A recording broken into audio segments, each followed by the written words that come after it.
Hello and welcome back to our Twisted Kitchen. Today, my mom is doing everything.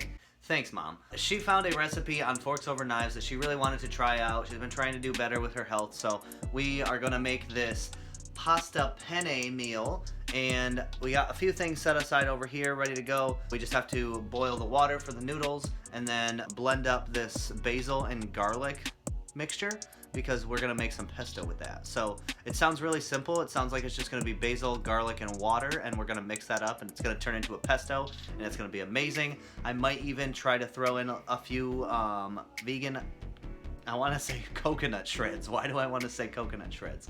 I wanna possibly throw in some vegan cheese shreds into this and see if maybe it gives it a little cheesy flavor. We're gonna make this meal. It's gonna be delicious. It doesn't seem like it's gonna take a whole lot of work, so we're actually gonna be doing this throughout the day because she's gotta work third shift and she has appointments and she's got a whole life of her own to live. So we are going to do our best to get everything filmed and get everything up for you guys so you can easily know how to make this recipe by yourselves. If you like what you see in today's video, please don't forget to like, comment, and subscribe and let me know what you like in today's video. With all of that being said, I've talked your ear off. I think it's time to get into this recipe, so let's get into it. So these are the ingredients that you're going to need for this recipe. I will be posting it in the description below. But first we cut up these basil leaves. We just took the stems off and put them in the food processor. And then we went ahead and put 3 garlic cloves in there, obviously giant ones because we love garlic. And then we did 1 cup of milk because that's what it calls for. And then from there we cut up 1 cup of cherry tomatoes so we can throw those in with the milk mixture.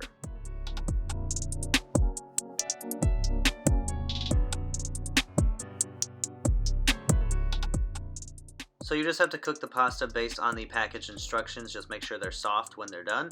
And then throw in 2 cups of broccoli into a saucepan with boiling water. And then I will put the recipe in the description below so that you guys can reference that.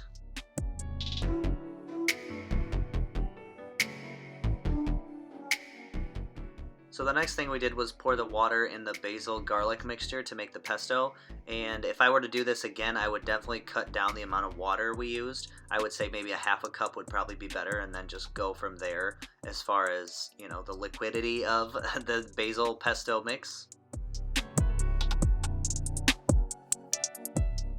From here you'll want to pour a 16-ounce can of chickpeas into a saucepan, and in my mom's words, we used a big-ass fork for this, and it did not work out very well, so definitely use a potato masher if you have one.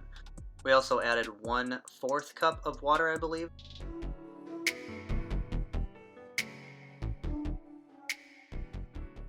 And from here it's just a matter of putting that basil pesto mix into the milk chickpea mix, we're going to call it, and then mixing it all up.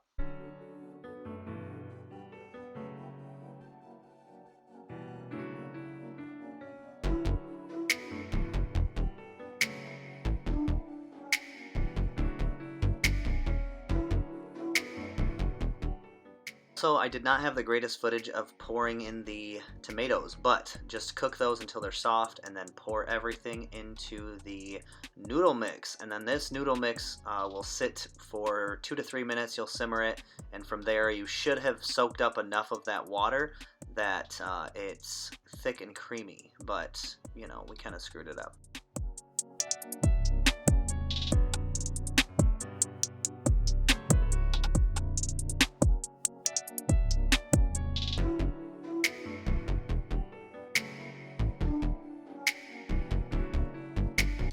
Okie dokie. Alright, it is now taste tester time, and I'm super excited to try this out. The whole house smells like basil right now, so that's pretty awesome.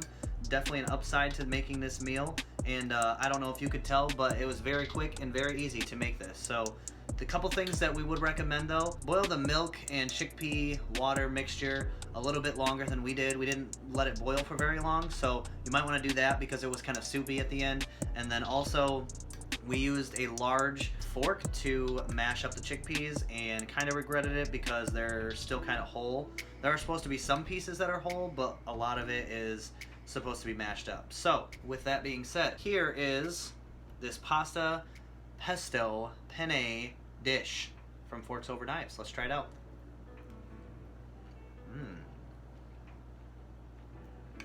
Wow.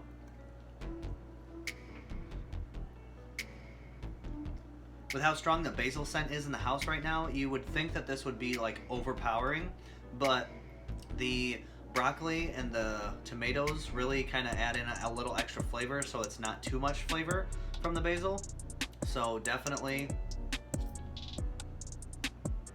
recommend this meal. And this shit will keep you full for like some time. You got fiber in here, you got protein, you got flavor, you got color, you got all of it. Beautiful. Thank you so much for joining me this week on Our Twisted Kitchen. We made a very quick, simple forks over knives recipe just to kind of get started for the week, and this is something you can actually make in a large batch and just have throughout the week. So if that's something you're interested in doing, you pretty much just would double the recipe. Otherwise, you can make the same size that we did, and it might last you for a couple meals. Like you could have it for lunch and dinner. It's up to you, however you decide to go about it. I hope you enjoy this meal. Next week, I will be uploading a taste test video, and I'm super excited to try that out. I did take to Instagram and ask people on there what they would like to see. So anything that is recommended, I'm gonna go and see if I can find it and then go pick those things up and try them out. Hopefully they come up with some crazy things because I want to try some new stuff. So that concludes this episode, and I cannot wait to see you next week when I try some new vegan products. Let me know in the comment section below if you would try out this forks over knives recipe, and if not, what forks over knives recipes you enjoy the most. Thank you so much for joining me, and I cannot wait to see you next week.